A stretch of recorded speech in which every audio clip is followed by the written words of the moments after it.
landlord might ask for 6 or 12 months rent upfront. Yes. Phone ASAP. Do not send in an email. And you also learn about different warnings that the government is giving to us, because there are also scammers out there. I'll also share how we got this accommodation. And welcome back to my channel, guys. My name is Unomakaya K Munaheng. I'm a registered nurse from South Africa who recently moved to the United Kingdom. Well, I'm approaching my 1-year anniversary now. And if you are new to my channel, welcome. And to my returning subscribers, welcome back, guys.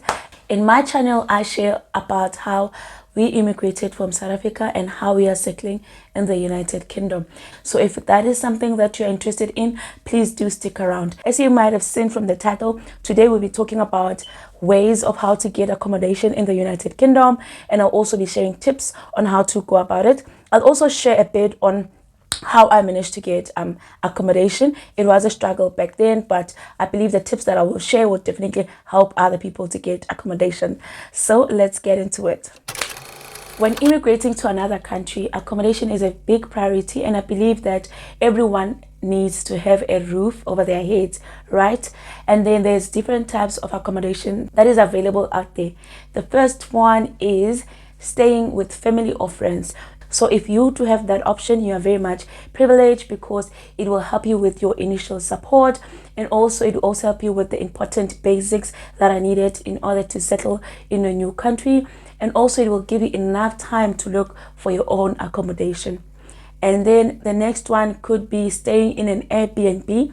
Staying in an Airbnb might be expensive, but it does have its own advantages as well, because it is short term. Contracts are usually month to month, and most of them you are allowed to bring in your pets. Some other people cherish and love their pets and love to immigrate with their pets. So Airbnbs do allow that most of the time. Airbnbs also give you enough time to settle in and look for that perfect accommodation for you or your family members. And then other options that I've seen is a narrow boat, and also static caravan. Those are usually used by people who are coming through an ancestral visa, or they've got ties to the United Kingdom and they are starting from the bottom. And the other option is renting. So renting is the one that I'll be dwelling much on, because I believe that is the most common one. Even me, I'm renting at the moment. I'll also share how we got this accommodation. First of all, as you are looking for property, there's some of the groundwork that you need to do.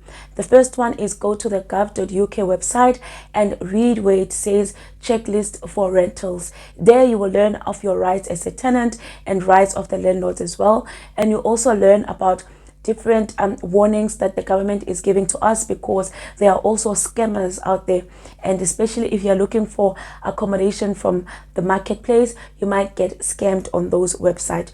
And also you must be aware that scammers have become wiser. They are also able to clone a website. So it might be a reputable company, only to find out they've cloned the website. You might go in, be interested on a property and start having a conversation with them, and they might even give you a video tour of the apartment and probably then say pay in your deposit.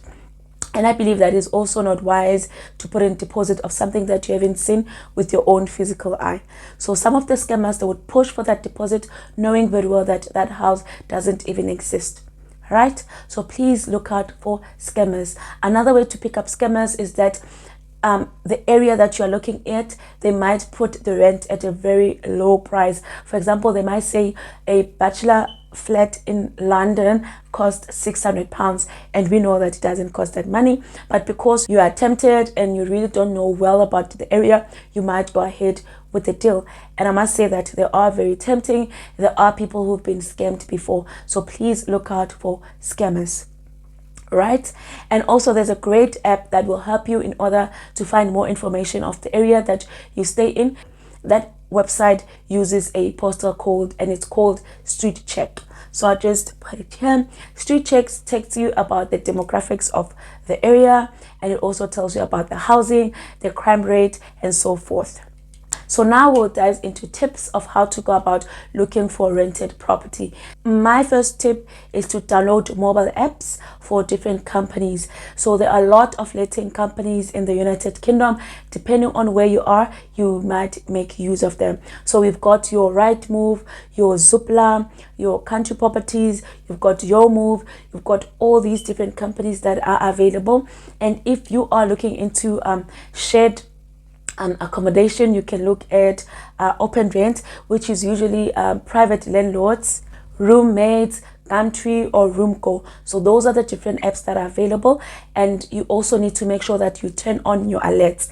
As soon as agents put in a listing, you will get an alert. The second tip that I have, as soon as you get that alert, phone ASAP. Do not send in an email, because some of the agents only check their emails later on. You must also remember that you're not the only one who's looking for accommodation, because accommodation is very limited. So after you call, try by all means to get a booking, because even with agents, what they usually do is that as soon as they receive a certain amount of calls, they might start now giving dates out for viewings, and when next time when you call, they might say that we don't have any slots available. So that's why I advise people to call immediately. My third tip is to go to your local agents that are available in your area. You might find out that there is a center where you stay, so go in, walk in, and leave your details with them, because what they will do is that if there's anything that is available, you might be the first person that they contact to say, this is what you have, is this something that you are looking for? And sometimes with life being busy, it might happen that you do not see the postings, so the agents might contact you and ask you if this is something that you are looking for. So this is a way of you building a relationship with them. And tip number 4, I would advise you to also join community groups in the area that you stay in. You can also join groups from the country that you are coming from. So there is a group that is called South Africans Helping Each Other to Settle in the United Kingdom. So you can join a group like that. People do post each and every day. So there are people who are posting there to say that me and my family, we are looking for accommodation that is like this. And if you have your private landlords in there, they might inbox you privately and they might offer you what they have, and they're very much helpful because they know where we are coming from.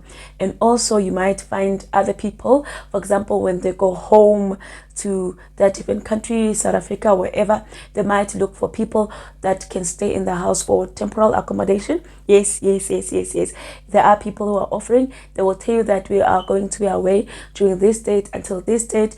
If you want to stay in my house, you are more than welcome. The furniture is there. Just take care of my house and I'll find my house when I return.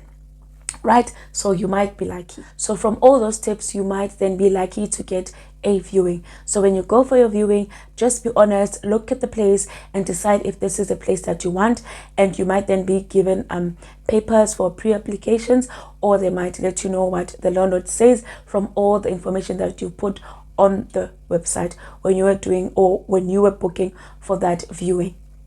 Right? So other tips that might help you to get accommodation is that if you are renting from wherever you are coming from, get a reference letter from your previous landlord, and also your banking statements that show that you do pay your rent on time and regularly. That may also come at your own benefit. Letting agents may also ask for your work contract, so be ready for that.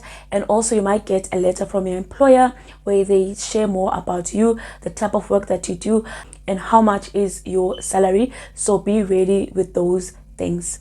And another thing that you must also remember is that they might ask for your right to work. So all of those things, you find them on the gov.uk website, and the agent might let you know exactly how to look for it and also how to send it. Another thing that you must be prepared for is that the landlord might ask for 6 or 12 months rent upfront. Yes. There are people who are paying that amount of money. Some do say that they've paid £18,000 for rent upfront because that's what the landlord asked for. Remember also that these landlords are also spoiled for choice, and There are other people who will tell you that yes, we pay 6 months rent upfront or 12 months rent upfront because one, we don't have any credit history, number two, we are foreigners, and number three, we needed the landlord to trust us. Sometimes you might not blame them because as you do these applications, there's something that they call rental affordability, where they want you to have your annual gross salary should be equivalent to your yearly rent multiplied by 2.5. So if you don't meet this standard, what happens then? The landlord will ask you for a guarantor. So a guarantor is someone who says, if Nomakaya doesn't pay a rent, I will take responsibility and pay for that rent. And there are different requirements that qualifies one to be a guarantor. So with me, when I was looking for an apartment, one of the landlords said that I need to have a guarantor. That guarantor must be from the United Kingdom. And on top of that, they must have their own mortgage. So if you think about it, most of my colleagues, they are also new in the country, or they might have been here for 2 to 3 years. They don't have a mortgage as yet. So on top of that, the other requirement was that that guarantor must be willing to give in their mortgage statement. So imagine how personal that was. So I just saw that they just don't want me to have their property, so I just let it go. So from the guarantor stage, what will then happen is that they will then ask for that 6 or 12 months rent. I would also like to share some of the information to say how does rental really work in the United Kingdom. So different agents use different ways or processes to get tenants. So what they will do is that they will book you in for your viewing, and after you go for your viewing, they will then decide to say, from all those people that we've got, this is the person that we will go with. And as soon as you are being selected, they will ask for a holding deposit. So a holding deposit might be 5 weeks rent or 6 weeks rent, depending on this. So this is information that I found from the gov.uk website. After they receive your holding deposit, they will then go into doing your references. So remember the reference letter that I told you about that is coming from your previous landlord, that will be needed. Also, they might also need a letter from your work. They'll also go ahead and do a credit check. Even though you don't have any credit history in the United Kingdom, they will still go ahead and do a credit check. So in the United Kingdom, getting tenants goes very quick. It's different like in South Africa, where you would put in your application, then you will come for viewings, then the letting agent will go after you to say, are you happy about it? You're like, no. Can I please wait for my husband to come and view? You take your husband. No. Can I please have my friend to come and view it? Then you still take your time to say, no, there's other 3 places that I'm still viewing. We will come back to you. It's totally different here in the United Kingdom. As soon as they do viewings, they take the property off, they start with the pre-applications, they'll continue with their reference check, and then go to their credit checks. So these are the tips and some information that I wanted to share with you. If you also are in the United Kingdom and there's ways that you use to get accommodation, please share them down below. So with me is that I started going for bookings, but I noticed the earlier days when I started, they wouldn't reply to my email. When I'm following up, they might say that, sorry, we have enough bookings already. Sometimes I would get through, and as I'm preparing to go for my viewing the next day, I would get a call to say, sorry, your viewing has been cancelled because the property is no longer available. So that's why I'm advising you to say, as soon as you see that property, call immediately. And then another thing that I did was when I was applying online, because there are other companies who are not giving you an option to call. Your only option is to put in that application online. So what I did is that I put through my family CV.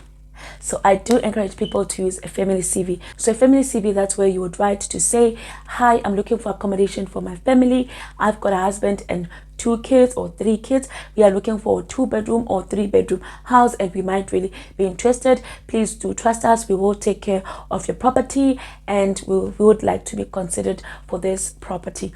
So I do advise in family CVs because people get to know you more than just answering yes, no on an application. So after then going for a million viewings, eventually I found this booking. On the day that I came through, I went in, I viewed the property, and I was happy because it was bigger compared to all the accommodations that I've been viewing all the time. And then when we were done, I asked the agent to say, so when will I be told what is the process, how many more people are still coming to view. And the lady told me that if you would like to have this property, go ahead and speak to the agent. So immediately I went in to speak to the agent. Like I told you, that some of these companies do have offices around the area that you stay in. I went in and I explained to the agent to say, I need this accommodation in the country. I need my family to come here. I miss them so much. So I hope and pray that I will be considered for this accommodation. And then the agent said to me, I'm very happy that you came in. You're the only person that came in for the application, so I will definitely put in a good word with the landlord. Remember, agents are there to act as the third person. So the agent put in the good word for me with the landlord, and everything then was processed from there. They asked for my deposit and they did my referencing for work, and from there I just got the accommodation. And one thing that you need, guys, more than anything is prayers. So you need to also believe, and you also need to pray to say that, Heavenly Father, please, I need accommodation for my family. You know how much I need my family to be here.